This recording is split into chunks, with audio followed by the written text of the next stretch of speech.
structure and style, teaching, writing, structure, and style. And started with just me, myself, and I in the basement little room. And we now have 36 employees and 2 facilities, one in Locust Grove out near the monastery, Our Lady of the Annunciation Clear Creek monks. Anyone familiar with the monastery? And then a second location in Bixby. And I wanted to try and serve the Catholic schools in the Diocese of Tulsa, let them know, I'm here, I'll help you. We have something that works. It's kind of hard to get people excited unless they hear about you from someone else. Did you ever notice that? Mm-hmm. So I wanted to do something to get everyone familiar with us in Tulsa. And so we organized a very low-cost teacher training workshop for the diocese over there. And this school, Jackie and a couple of her teachers came, and I met her, and they seemed to be excited. And Jackie mentioned to me that she's trying to steer this school in more of a classical direction. And of course, when I heard that, I was very excited because my life has been about that. I probably got my first inkling that there was a better way when I read a little book called Dumbing Us Down, The Hidden Curriculum of Compulsory Education by John Taylor Gatto, who taught 8th grade English in Brooklyn, New York for 16 years. He was the New York City Teacher of the Year twice, New York State Teacher of the Year, and many other accolades. And when he received his last Teacher of the Year award, he gave a little speech, and he said, this system that we have, called public education, is totally dysfunctional.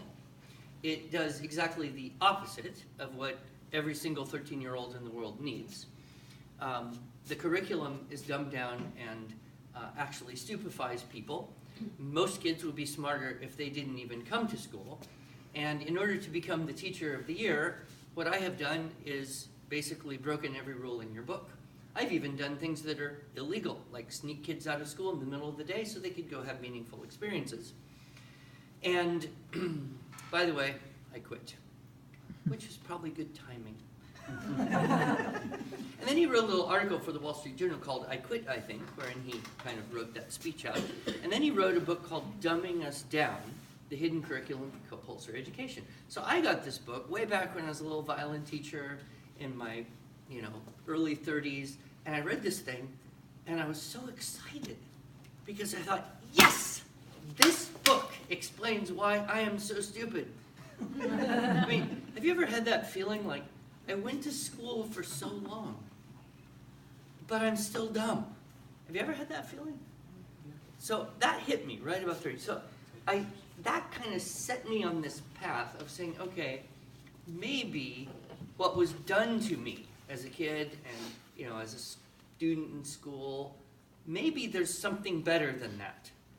And that got me on the path of looking at classical education. And I met a whole lot of people that I have great respect for. I met living people who I talk to and have friendships with, and I met dead people who wrote amazing books.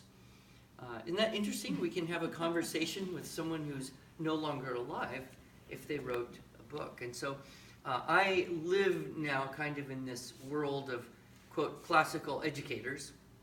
Only what I do is I kind of try to sneak stuff in on people so that they are getting some classical approach to teaching writing, even though they don't know it.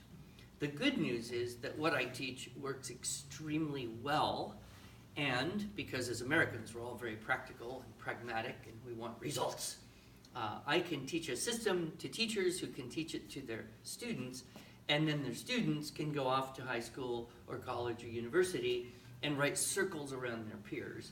And in fact, come back and say to their old teacher, those teachers don't know anything about teaching writing. Or they go off to college and the teacher say, how did you learn to do this? Nobody writes this well. You must have plagiarized. And no, you didn't. Well, okay, everybody, this is how you do a good paper. So I have now been doing this full-time for almost 20 years. And so it's great to have that track record. I can be absolutely confident. But in the process, I have done a lot of reading, studying, talking, discussing about classical education. However, I do feel a little bit like Moses, not because I'm like great, but because Moses never got there, right? He had the vision of the promised land, but he died before he got there. And I just realized I'm too old to actually be fully educated before I die. But I'm going to keep trying as best I can. And coming to schools and working with teachers like you have here at St. Mary's, I don't know, it was a very strange thing because Jackie told me about this and I immediately said to myself, I should go help this school. And so I said, well, I'll come and do a talk or something. And so that's I got here, and then the whole day has been so wonderful. I got to spend about half an hour with the kindergarten, and of course the kindergarten children. They're so pure of heart and enthusiastic and excited, and like the silliest little poem makes them fall over with laughter and mirth. If I were young and I had nothing better to do in life, I think I'd just hang out with 5-year-olds. I once did run a preschool for 2 years. I had 12 3.5 to 5.5-year-olds in one room, not as big as this one, from 8:30 in the morning till 3:30 in the afternoon, 5 days a week, all by myself. Then I kind of got a little older. It wasn't so easy anymore. And then I got a chance to do about 45 minutes, I think, with the grade 1 class, who are also equally as charming, and of course have a little higher aptitude in terms of their vocabulary and their concentration, their reading. And I hope those demo classes were helpful for the teachers. And then I had a real joy of being in this room with all the middle school, grades 6, 7, and 8. And that teacher, what's her name? Miss Sullivan? Miss Sullivan. Miss Sullivan. She's here. There you are. She has been doing such a fantastic job with teaching our program to these kids. I just walked in and it was like having a finely trained orchestra ready to go. They were all prepared. They knew everything. And so I taught a little lesson. I don't even know if it was much new for them, but it was a lot of fun for me. And so what I came away with here is a few things that I would share with you. Number one, these children have an excellent vocabulary. And I'm assuming if it's true at the K1 and at the 6, 7, 8, it's true in the middle as well. And that really is a testament to not just the teachers and what they do, but the home environment that you as parents at the school, as children at the school, are creating. And I have come more and more over the years of teaching writing to realize that vocabulary is the key to thought. If you don't have the words to think the thought, you can't have the thought. I mean, you may have an abstract, fuzzy, imagery type, feeling type, but to make it concrete, you have to have the words. And so having that excellent vocabulary in these children, to me, is an indicator of good home culture and excellent teaching. And so I encourage you that way. I get to travel all over the country. I actually travel all over the world. And while a lot of my interaction is with homeschool families, I have visited many Catholic schools, a lot of public schools, and I wouldn't flatter you. I would just not mention it if it weren't true. But these kids have a great vocabulary, so that's wonderful. And the teachers that I visited with this afternoon, they share, a humility and an enthusiasm. That's a tough combination, because so often humility doesn't go together with kind of the aggressiveness that, yes, I want to be better, and I'm going to stay teachable, humble. Teaching is a very difficult job. I always think that if you are actually going to find someone qualified to be President of the United States, you should look in a school for a teacher who has these traits. An interesting thing, too, if you study the Latin roots, the word study in Latin, studio, means zeal, to have zeal. And I really get that from these teachers, and many of them have said this is going to make my life better. So I'm here to help in every way possible. But even more than help with the writing program, I just thought it might be enjoyable to kind of give a big picture and then kind of a practical vision of what a classical education is. What would a classical Catholic school look like?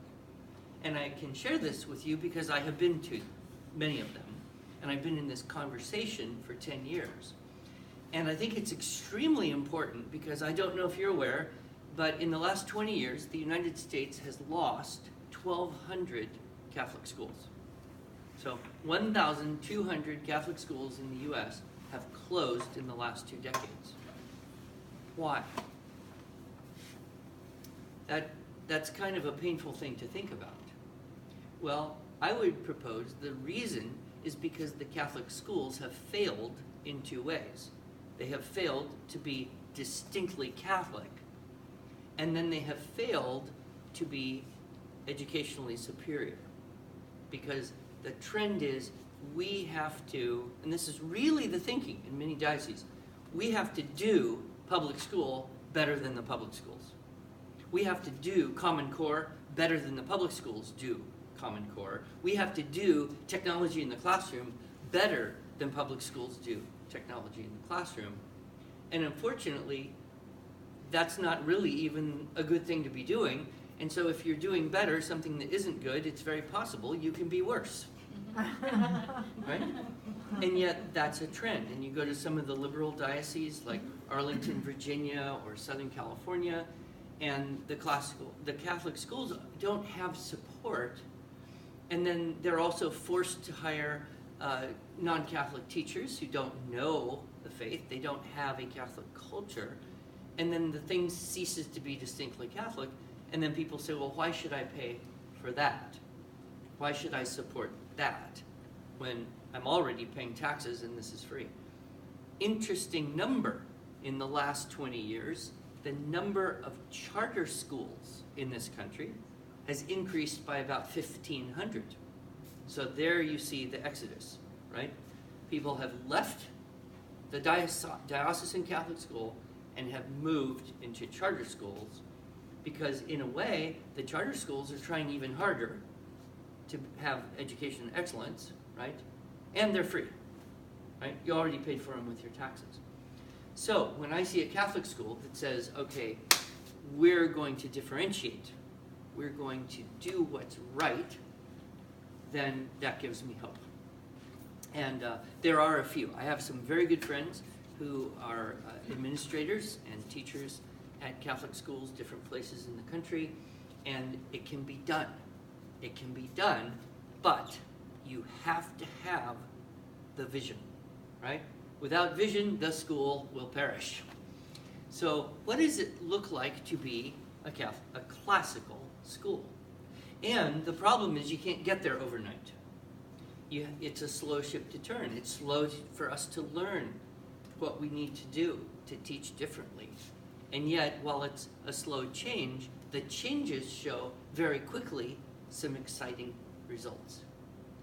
So I have a lot of friends, and I've been studying this for a long time, and I kind of thought, well, the world of classical education is kind of like a globe, you know, and there's different continents, right? And so it's all the same planet, but they have a different geography to some degree.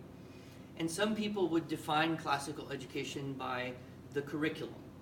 So this is what you do, this is what you study, these are the books you have, and that makes you classical.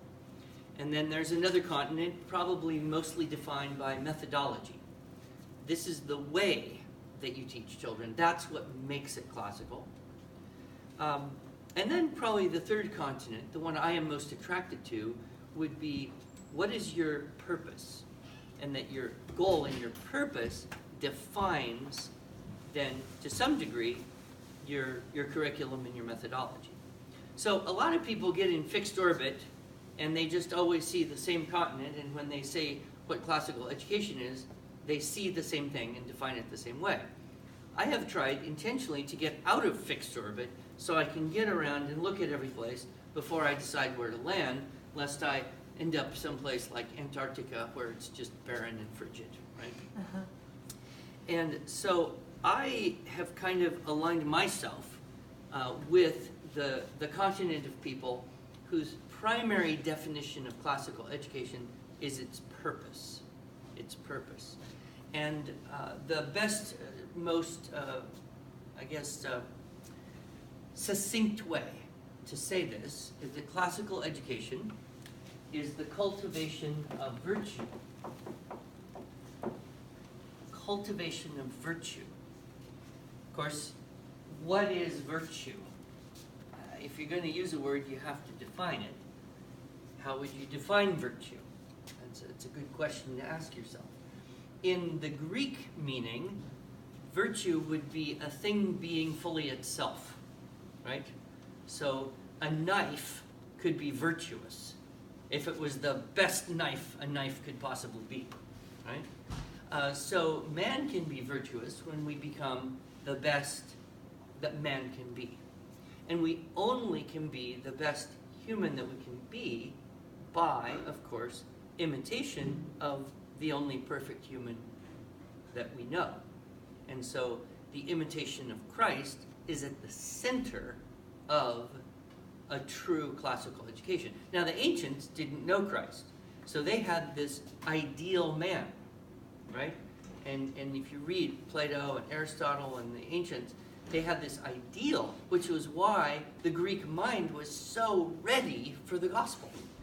Whereas the Hebrew mind was defensive, right? And was slower to accept the gospel. So the fulfillment of the Greek ideal was Jesus Christ himself. And so that's why it's so essential that Christ be at the center of a classical education. But how then do you cultivate virtue, right? Well, in imitation of Christ, but what is Christ? Christ is good. Christ is true. Christ is beautiful. So the good, the true, and the beautiful, right? Goodness, I guess I better stick with now. As I run an error in parallelism. The good, the true, and the beautiful, right? What are these and how do we know them? That is at the core of the classical education. But that's really abstract, isn't it? Like if you just say, well, I think we'll design our curriculum around goodness, truth, and beauty. Where do you start? Well, we don't have to reinvent the wheel. People have been asking this question for thousands of years. And so we have the tradition, the classical tradition. And really, the approach then has the two great pillars of the classical tradition. One is the classics. That's why they're called classics. And the other is the liberal arts. So those are the two pillars of classical tradition. Now, what are the classics? If you're going to use the word, you've got to define it, right? A lot of people say, well, a classic is a really old, hard-to-read thing. Which might be true, but not necessarily. That doesn't define it. One of my friends, Oliver DeMille, he wrote a book called A Thomas Jefferson Education. He defined a classic this way. I like this definition. I'm sure he didn't think of it. He stole it from someone else. A classic is a book or a story or a piece of art or a piece of music, anything that you can read or listen to or appreciate again and again and again and get more out of it each time. So I like that definition because, of course, it would define one book as the ultimate classic, something you could read an infinite number of times and always get more value out of. What would that be? Sacred Scripture. Sure, sacred Scripture. So there you start with, right? And then, of course, we have the great, great blessing of Western tradition, and those who have been searching for goodness, truth, and beauty, writing about that in both your fiction world of plays and stories and novels, and then of course in your commentary world. And there are classics in every field. There are classics in biology. There are classics in all of the sciences. There are classics in music. Why do we call classical music classical? Because it's really the music that you can listen to and be enriched by again and again. Although it's kind of sad, because now if you say classic music, people think 70s rock, which is really just contagious earworm music. But anyway, so there's a depth. So we read the classics. Now we only see the brilliance of this when we understand how a classic comes into being, right? Who creates a classic? Who can create something that you can read again and again and again and again and get more out of each time? Have you ever read a book, you read the first couple pages, you're like, whoa, stop, I gotta read that first couple pages again, right? That's a sure sign you're reading a classic. But that's created by a great mind. And so when you read a classic, it gets you in direct contact with a great mind. And sometimes the great mind is so great, it's hard to read, because we have been born into an age of shallowness and distraction, and all of us are victims of the media and technology and the schools that have dumbed us down to some degree that makes it harder for us to read things. Did you know that, people back in the early 1800s, they read stuff like the Federalist Papers and understood it perfectly? People read books like Moby Dick and enjoyed it, right? Now it's like if someone assigned you to read Moby Dick, you'd rather just go shovel manure or something, right?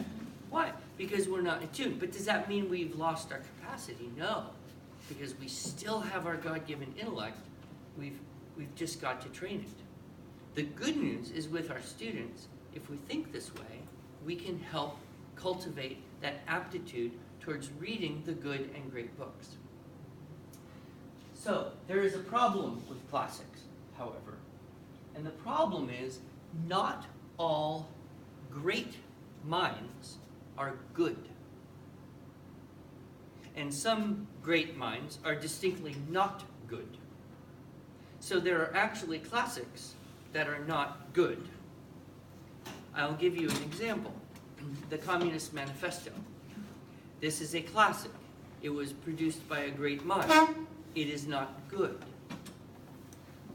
Nietzsche, a great mind, but a lot of what he wrote is not good, right? So that is why we need discernment. We need wisdom, right? Wisdom and virtue. And what is wisdom? It's judgment. It's being able to read something and think about it, right? If you read something and don't think about it, that's like eating junk food, right? But if you can think about it, then you have the benefit that you gain and the discernment to know truth from untruth, good from not good, a blessing from a curse. And of course, judgment is not popular. What is the mantra of young people today? Don't judge me. Don't judge me. Don't judge me. Don't judge how I look. Don't judge what I like. Don't judge my taste. Don't judge anything about me. And if I want to read junk, you have no right to judge that. I'm totally free to do anything I want. That's the attitude of young people in America today. But of course, where does that lead? It leads completely away from wisdom and virtue into self-indulgent, selfish, the pit of hell. Yeah. So that's why with the classics we need to have mentors. Mentor is from the Odyssey. Mentor is the teacher of Telemachus. who coaches Telemachus how to deal with the problem of Odysseus being gone and all of these suitors chasing his mother for however 10 years or more, I guess, I don't remember. So that's where we get the word. Mentor, his job was to help Telemachus learn how to think properly about things. Because there's ways of thinking properly, and there's ways of not thinking properly, right? So, you need a mentor to help you learn how to think. But what's really interesting is that many people do not know how to think. In fact, this is a very interesting experiment to try. I've done it many, many dozens of times. I especially like to do it with a room full of teenagers because they're very honest. And you say, so, how do you think? How's it done? If someone says, think now about this, how do you make that happen? No one can answer this question.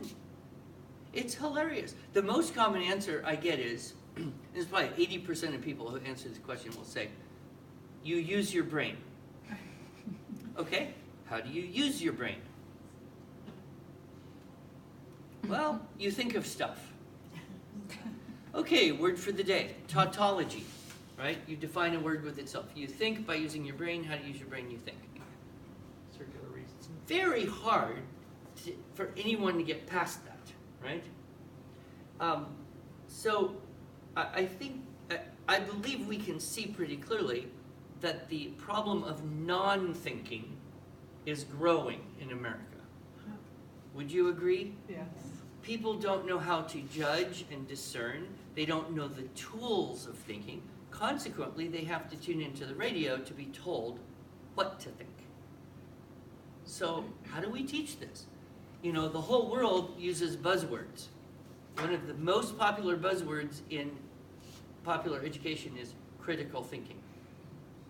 Only they have no idea how to teach this because it requires skills that have not been taught in a long time, and that would be the liberal arts. So this is kind of hilarious. If you walked out on the streets of Oklahoma City and you grabbed a random person and said, you know, I study the liberal arts, they would have no idea what you're talking about. They'd be like, well, is that like a Michelle and Obama appreciation class? Is that like a kind of painting that you like feel free when you do it? Even people who think they know what they are don't actually know. Some people think, oh yeah, the liberal arts, that's that stuff you study in college that you can't get a job with. Like English and history and philosophy, right? And there's the old joke. What did the liberal arts major say on the first day of work after he graduated from school? Would you like fries with that? Although I heard that most recently was upgraded to, would you like room for cream? Because barista is better than fries. But no, the liberal arts tradition is very clear. And it's divided into two groupings. One is the quadrivium, which is the meeting of 4 ways. And the other is the trivium, which is the meeting of 3 ways. The liberal arts comprising the trivium are grammar, logic, and rhetoric. The language arts. The arts of the quadrivium are arithmetic, geometry, astronomy, and music.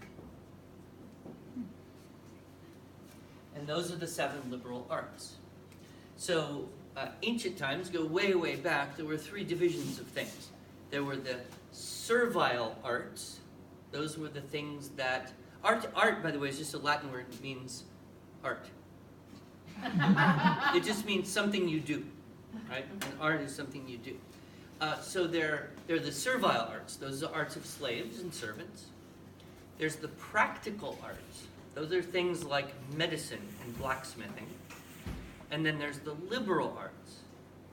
Grammar, logic, rhetoric, arithmetic, geometry, astronomy, and music. They're called the liberal arts because they were the arts of the free people, right? Another fascinating derivative is the word school. School comes from the Greek skole, which, children don't believe this, but it actually means leisure, right? Because only the wealthy people had the leisure to study, right? Now, of course, the children look at it more as the servile art to survive in classrooms. But so, this is interesting. Now, just a quick look at this. You'll notice that arithmetic is actually very hard to deconstruct because you can't get too far into deconstructing until it doesn't exist. Although the modern progressive educationists have been very successful with a two-pronged attack on basic arithmetic. The two-pronged attack is, number one, the Common Core methodology, which if you study it, you find out that pretty much anyone who knows any math says this is the stupidest way you could ever do this. Only that's now how they're teaching it in schools. And technology. Well, why should we make children memorize multiplication tables when they have calculators? Right? I mean, what's the point?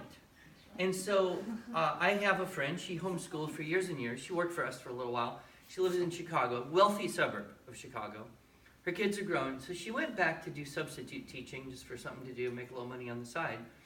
And she went in and she went to a 7th grade math class in a public school in a wealthy suburb of Chicago, so rich people's kids. And she said there wasn't one child in that whole 7th grade class who could do a single problem in their math book without a calculator. She said her kids didn't even see a calculator. They didn't even know it existed until they were doing pre-calculus. And now she's got one kid in medical school, one's a veterinarian, the other's getting a PhD in math. So they did really well with no calculators. Why? Well, if you take away the knowledge of math facts, you start to erode the ability to even think mathematically. So the progressive education says, oh, if children understand why 6 times 7 is 42, that's sufficient. They don't have to remember that 6 times 7 is 42. And actually, that's a flat-out lie from the pit of hell. The exact opposite is true. It is more important for an 8 or 9-year-old to just know 6 times 7 is 42. Just like water is H2O. They don't have to understand that, right?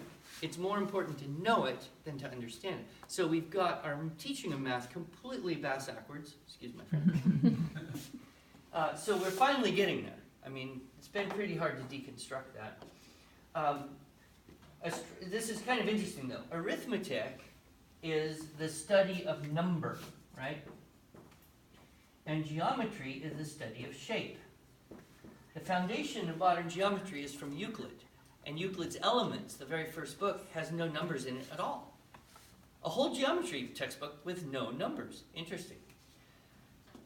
Astronomy is the study of shape in motion. And music is the study of number in motion. Isn't that interesting? So those are the liberal arts. Now I work most all of the time, although I was a music teacher for 15 years, I work in this area. I teach these things. So grammar. What is grammar? What is even the importance of grammar? Why would you need to teach grammar? Well, that's a question the National Council of Teachers of English have been asking for 20 years, and they have come up with the answer. You don't need to teach grammar. It's a waste of time. And now we've got even to the point where you've got high-level academics making this argument. Teaching grammar is racist. Racist? Yes, because if there's a right way to say something, and someone who, by their culture or orientation or background, says it differently, well, they're wrong. Well, it's not nice to tell people they're wrong.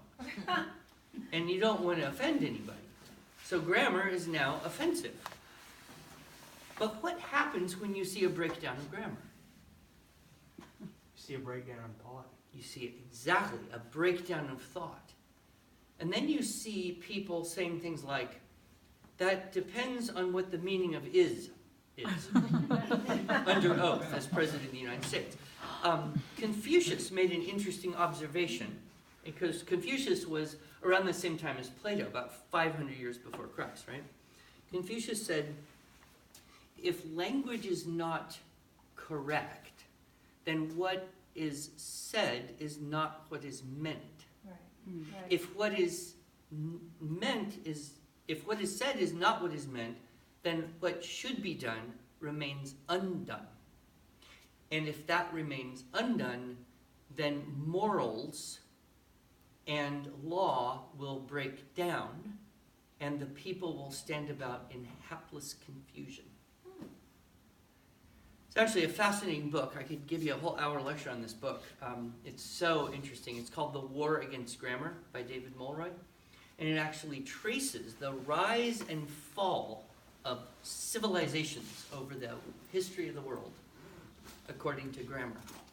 Who first discovered the parts of speech? Do you know? The ancient Greeks. They discovered basic ideas like nouns, verbs, adjectives, participles, right? Mm-hmm. And at the same time, they stole phonics from the Phoenicians and codified it into this magnificently precise system. And what happened, right? 600 BC, the Greek miracle. It was an explosion of civilization and law and culture and drama and literature, right? Why? Because you could write something very precisely that could be transmitted across time and space. And then the Romans did one of the most amazing things everyone's ever done in this world. They conquered the Greeks, but instead of imposing Roman culture, they took the best of Greek culture and made it even better. And that's why they ruled the world. It wasn't their army, it was the language. Latin was the most precise language on the planet at the time. And it allowed them to be very precise in all of their communication. Nobody else had a language that could do that at that time. Even Hebrew today doesn't have vowels. So it's kind of like text language when you look at it. It's useful if you kind of already know what that word is, but if you don't, it's hard to read, right? So when we teach grammar in a classical education, we want to respect the value of preciseness, right? However, there's a paradox about grammar, and that is this. Trying to teach English grammar to English-speaking people is very difficult because they don't care. Right? I mean, you really don't need to know English grammar to speak English pretty well, right? I mean, you've been doing it your whole life since you're 6 years old, and you have done it pretty much perfectly, or at least you thought you have, since then. So when you try to teach someone who already speaks English how to learn grammar, how to do grammar, it's kind of like saying, son, sit down here, I want to give you a little lecture here on how you ride a bike. Kid's like, Dad, I know how to ride a bike. Yes, son, you do, but you don't know how you do it. You need to know all the biology and physics that make bike riding possible. And the kid's like, what is the point? Can I just go ride my bike? Really?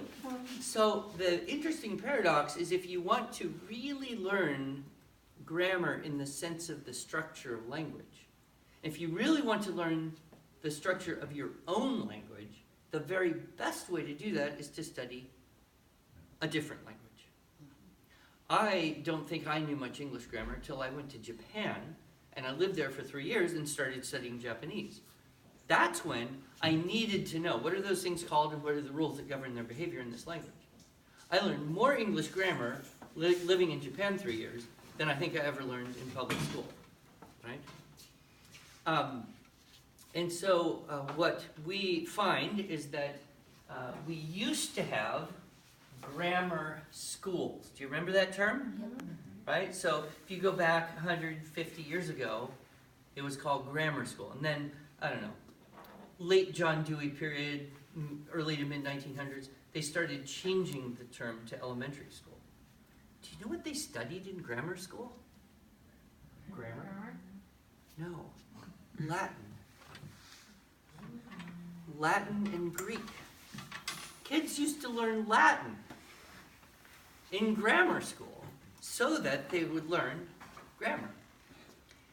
I started teaching Latin 8 years ago, and I knew nothing. This was crazy. I went in where any sane person would never do.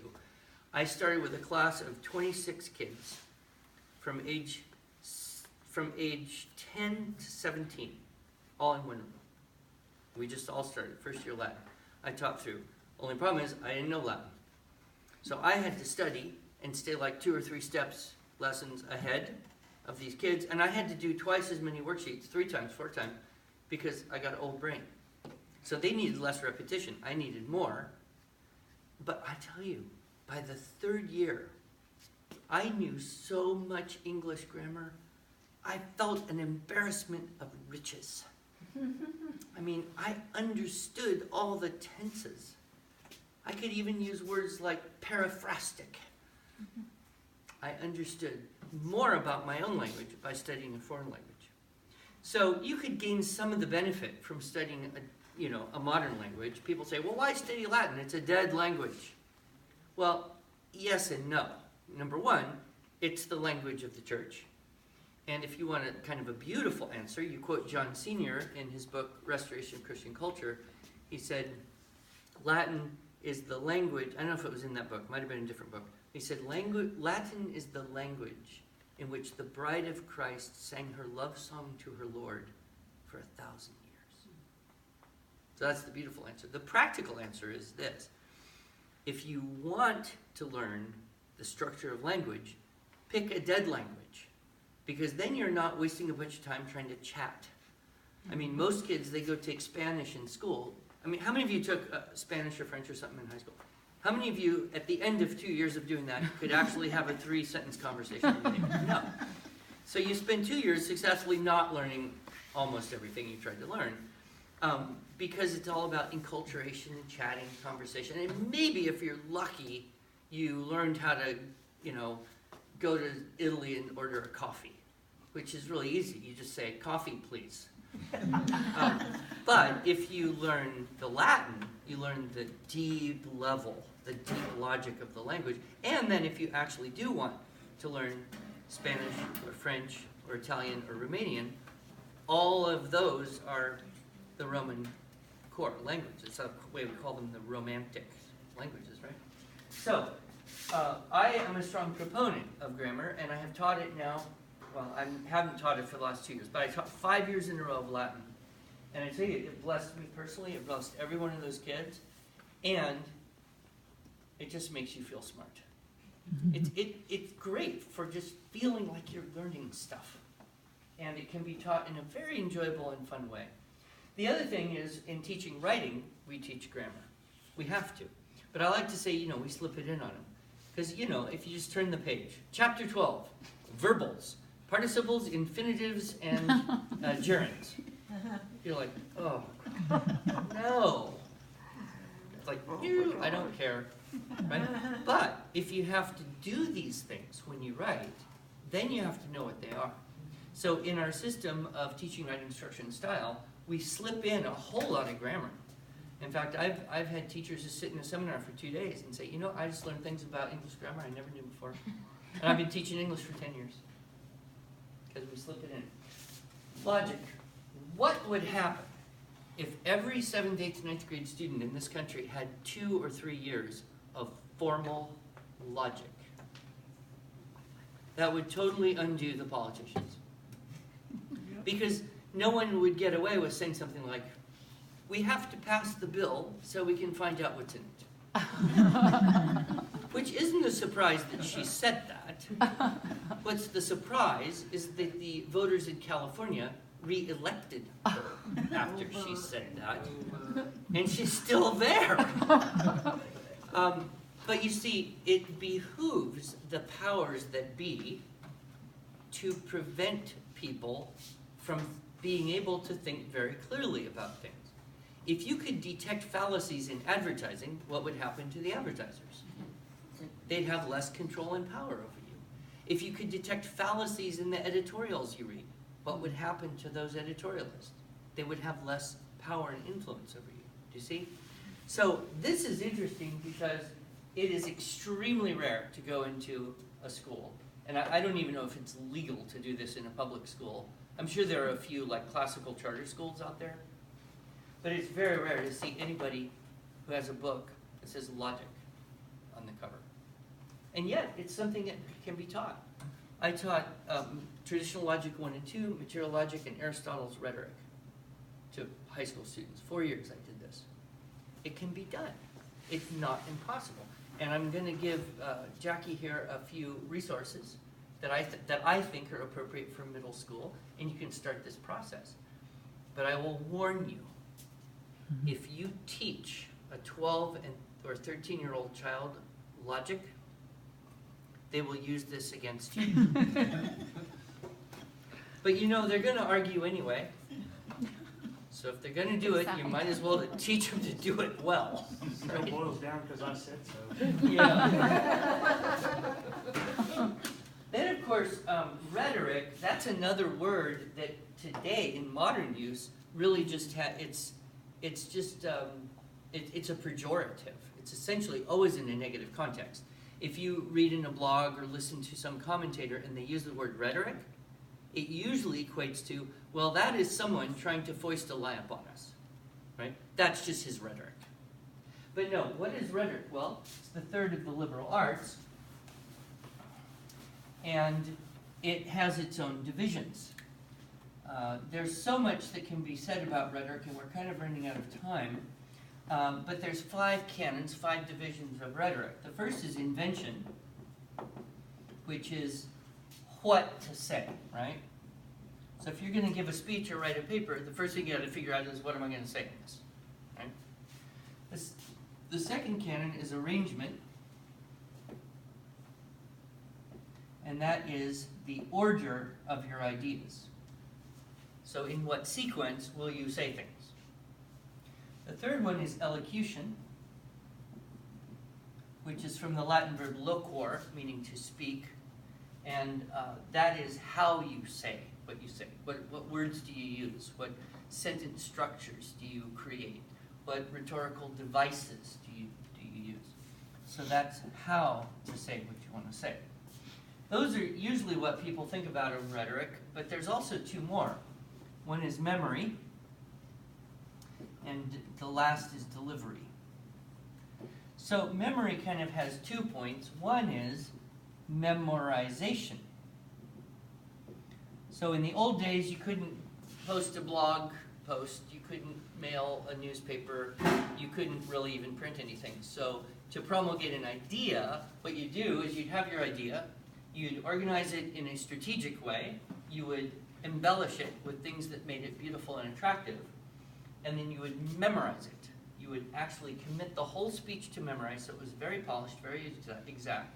And then you would go out and stand on the porch of public buildings and give your speech to whoever would listen to you. That's how people used to promulgate ideas. And there are techniques for memorization that are things that can be learned and studied and improved. There's also this idea of furnish the mind. This verb to furnish means to populate with, to put in, to organize within something. We furnish our homes with things that are good, beautiful, useful, comfortable, right? I don't know if any of you have read Jane Eyre, but at one point, Rochester uses this term about Jane. He says, I love how her mind is furnished. It's a direct allusion. See, the ancients believed that what you put into your mind would affect what comes out of your mind. Stunning idea, isn't it? And that if you wanted to be skilled in rhetoric, which, by the way, is simply the art of persuasion, that's all it means. And as a little side point, the ancients had these liberal arts and they worked them and polished them and polished them. And then the fall of Rome and the rise and legalization of Christianity and the development in medieval Europe of the scholastic period, right? And people started to study. There was actually a debate among early Christians, right? In 400 or 500 AD. Should Christians study rhetoric? There were two sides of this. Some people argued, well, rhetoric gives you the tools to do evil. You can actually use rhetoric to persuade people of what's wrong. Therefore, Christians should never do that. They should not study rhetoric.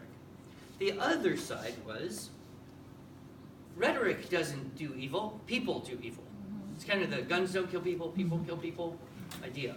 Rhetoric doesn't do evil, people do evil. People will always do evil, but rhetoric also has the potential to persuade people to do good. And then they cited a few examples like Paul's Mars Hill speech and stuff like that, and they all decided, yes, Christians should study rhetoric because it's a useful tool. So they began then to develop this a little bit more. This idea of furnishing the mind was very, very strong, and thus a lot of memorization occurred. People would memorize huge chunks of scripture. They would memorize huge chunks of classic poetry. They would memorize other famous speeches that had been done. They would furnish the mind by memorization, right?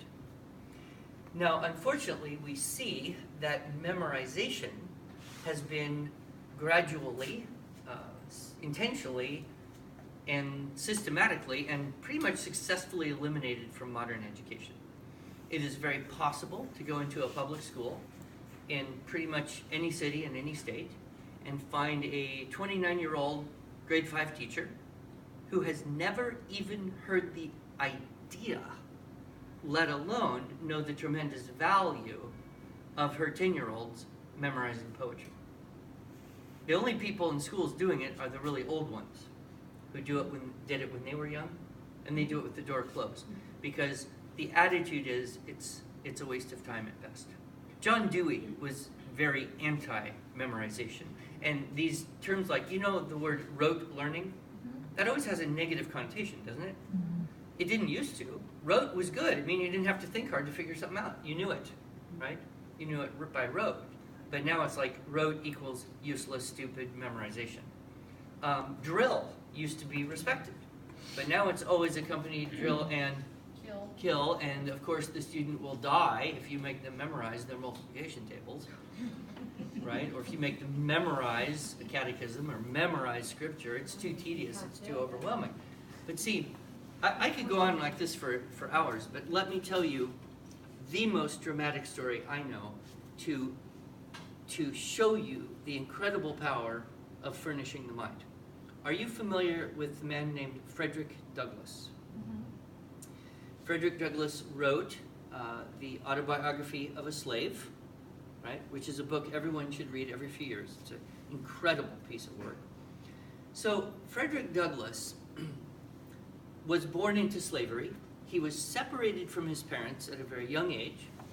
He was forced from a very young age to work all the time when he wasn't sleeping or eating. And the eating part was not always happening steadily. It was illegal for anyone to teach a slave to read in that time and place.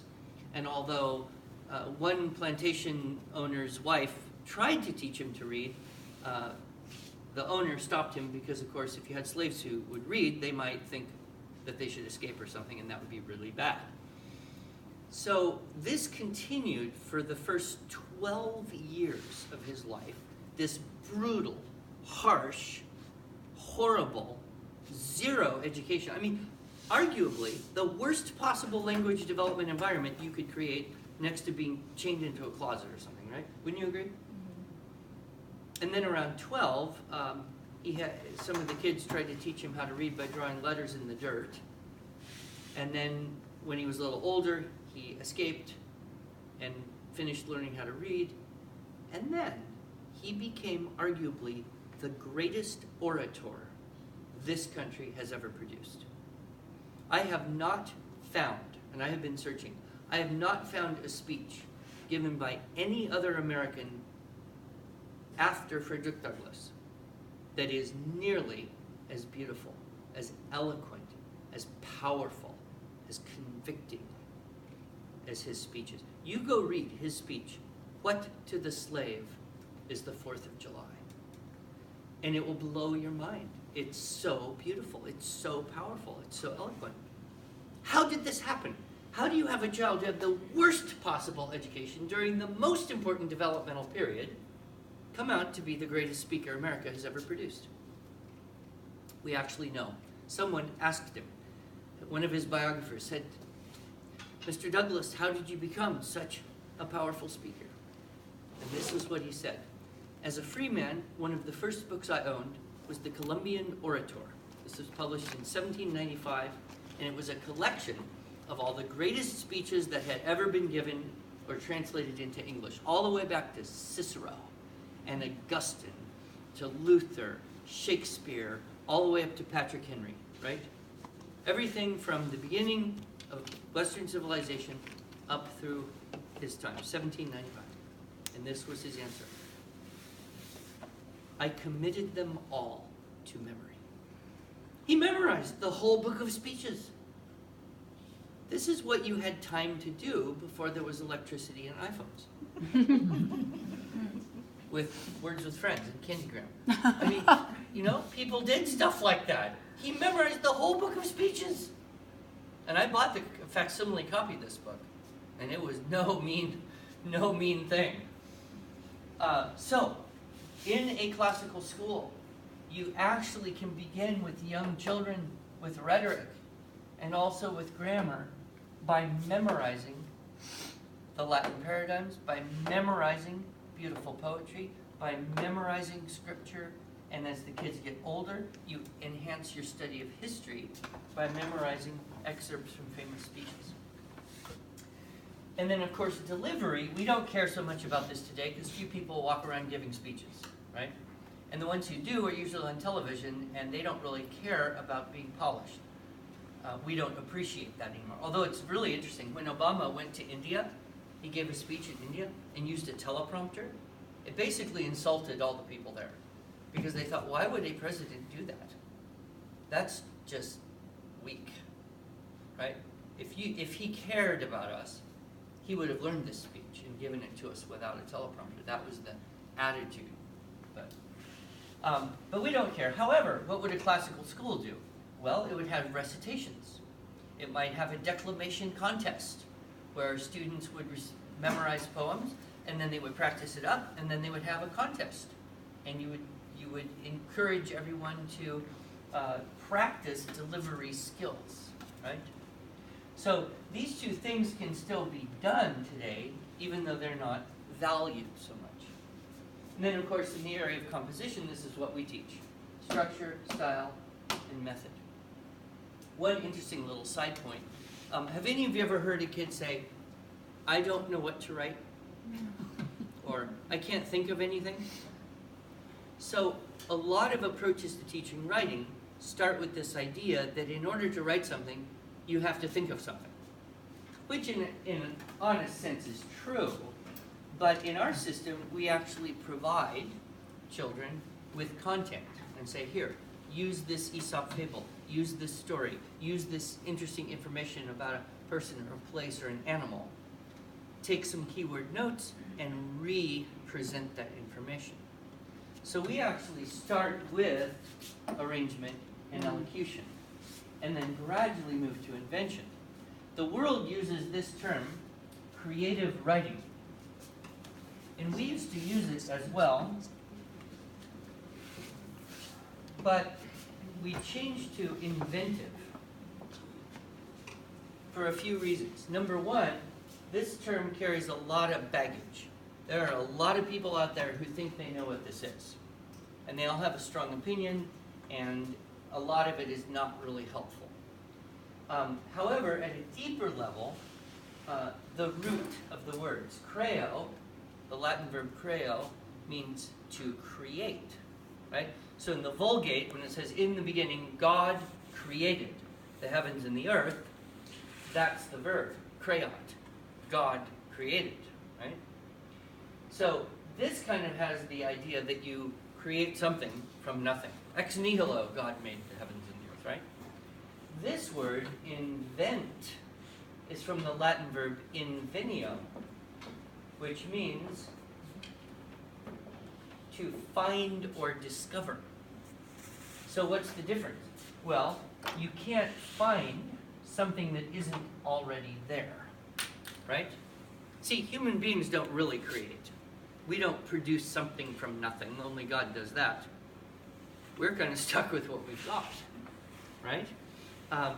You don't make a cake out of nothing. You assemble a cake out of the ingredients. But you can't make the ingredients exist, right? This is true in composition as well. You can't think a thought that isn't already there to some degree. You can't think of something if there isn't something in there to think. I always tease the kids once I say, so how do you think? And they say, I don't know, use your brain. How do you use your brain? You think of stuff. And you keep going in this, and then you finally say, okay, look, you can't get something out of your brain that isn't there to begin with. So thinking in its simplest form is getting something out of your brain. So if you want to be good at thinking, just imitate your mom. Your mom knows how to get stuff out of your brain. What does she do? She asks you, right? Where have you been? Who else was there? What are you doing all this time? Why are you late? And how are you going to clean this up, right? Your mom becomes a master question asker. So, the skill of thinking is the ability to ask yourself questions. And that is exactly the skill that most schools do not teach. For most people, school is, you go there. They give you information even before you ask for it. Then you massage it around a little bit with homework or games. Then you go back and they ask you the question. If you give the right answer, you win the game. If you give the wrong answer, you lose the game. If you refuse to answer, they kick you out. But if you become a person who asks too many questions yourself, you are dangerous to their whole system. Now, I'm not saying that there isn't a time and place for giving a Latin quiz and there's right answers to a vocabulary test or a translation. But what I am saying is that we almost do things upside down. We spend a bunch of time trying to help little kids be super creative, but they don't have information, knowledge, and experience to really do much with. And then we pile on tons of information in all these so-called subjects on older kids, right? We really want to reverse it. You see, Dorothy Sayers wrote a little article called The Lost Tools of Learning. Back in 1947, she thought education was going wrong. Back in 1947. Of course, we think, well, that must have been the good old days, right? But she said, no, we're going wrong. We're going off track. And so we want to look at our education, and we see a parallel between the trivium and the stages of development that children go through. So she said when kids are young, they're kind of in what she called the Paul Parrot stage. They can learn, they can memorize stuff very easily. And you've noticed this, right? If we don't give them beautiful poetry, they'll go memorize stupid stuff, right? They can memorize Latin conjugations and declensions and paradigms. They can get amo, amasa, mat, amamus, amatus, amat. They don't have to know what it even means, right? They can commit it to memory. They'll just spit it back out, Paul Parrot. That's the nature of young children. So she says, well, what we should be doing is teaching facts and grammar and the names of things and the raw information when children are most apt to learn it. Then she says when kids are kind of in that getting to be 11, 12, absolutely always by 13, they want to argue. That's their nature. They are going to test out all the facts. So why is 6 times 7 42? And why is the sky blue? And prove to me your eyes are actually green. I mean, I've had kids wake up in the morning and just look for somebody and something to argue about. Give it a break, gosh. Right? So she says, there, okay, if you're going to teach him to argue, She calls it the pert stage. I call it the flat out obnoxious. But she says, okay, that's where they really need to be trained how to think well, how to understand syllogistic thinking, if then, A, B, therefore C, and how to recognize fallacies. Right? And then she says, when they get into their later years, she calls it the poetic, right? That's when they have all the information, they've tested it all out, and now they're ready to be creative and expressive and persuasive. I think it's so ridiculous when you read some of these state standards or Common Core standards or school district standards, and they want third graders to do persuasive writing. This is the dumbest thing. It's inappropriate. You're never going to succeed. You're going to have to feed them every single idea, and they're not going to, it's not a good use of their time. But it's in the standards. Why? Right? So, third graders learning grammar, imitating, gaining basic skills, middle school, developing logical skills, learning fallacies, learning to order things properly, getting mentored, reading good books, right? And then in the upper school, you have the opportunity now for all those things to kind of blend together, and you can make, persuasive arguments and learn to speak and write persuasively. So that's Dorothy Sayers' idea. I think it's a little bit dangerous when you say, okay, this is what you do with little kids, this is what you do with middle school kids, this is what you do with high school kids, because the problem is, you have to have grammar in order to have logic. Without grammar, you can't have a syllogism. Without a subject and a predicate, you can't have logic. Without logic, you're never going to be truly persuasive. So even if you had a 15-year-old, you might have to start and teach him grammar and logic before you get too far into rhetoric. So some schools will take a kid right off the street, and because he's in high school, throw him into that. That's one of the big problems we have in classical education, is this problem of kids coming, out of, a public school, very shallow, just off the street, they don't know, in with kids who've been doing this type of paradigm for 3, 4, 5, 6, 7 years. But, we work with it, and kids are so flexible, too. So, in any case, that is the shotgun idea. Gradually, you remove textbooks, and you replace them with the classics that are available in the field. I think the whole idea of STEM is extremely overrated. The truth is, what you really need to be good at anything is how to think, right? And so if you gain the thinking skills, especially through the trivium and the liberal arts, right? And you gain the mastery of arithmetic and geometry, you'll have these are the tools of thinking, right? And then, if you want to go study science, or ecology, or programming, you've got the tools for thinking. In fact, I went to a conference, and there was a guy. He's very young for his level. He's like 32 or something. He's a senior project manager at Hewlett Packard. Most of the guys who get that job are 10 years older than he is. And he had a straight-out classical education. And then he went to university, studied classics, and studied computer programming in his spare time. And then he worked for Hewlett Packard, and they have their own training system. And now he's this senior project manager at this very young age. And so he gave us a little talk and said, the best possible preparation for a career in technology is a classical education. Why? Because programming is all about grammar and logic. It's all nesting and syntax, right? It's just a different language. So if you understand Latin, you'll be much more able to understand the grammar of computer languages. He says systems are all about logic. If you actually know logic, you can help people think through a systems problem that they can't think through on their own because they don't have the logical faculties. He said, rhetoric is all about helping persuade people of what's the true or the best way to do something, right? And so you pursue the truth. And then he said reading the great books is what made him a good manager, Because when you read the great books, you learn about humanity, you learn about the human condition, you develop the moral imagination, you gain judgment, you grow in wisdom. And that's all what you want in someone who has to manage people. So he said the best possible education that you could have in the world of tech is a classical education. All right, so it's 8:17. I went a little bit over what you might have been expecting. Does anyone have any questions or comments or complaints or dreams? Nothing to say? I have a dream that our children are better than we are.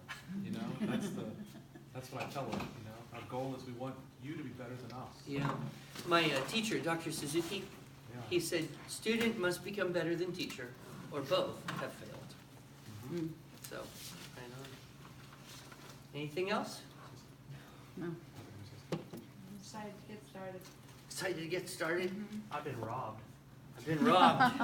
Yeah, we all feel that too. Is that Columbian Orator? Is that available? Yes, but don't buy the facsimile version unless you like reading things that have the first S of 2 as a little F thing with all that Declaration of Independence style writing, because it's really Oh. hard to read.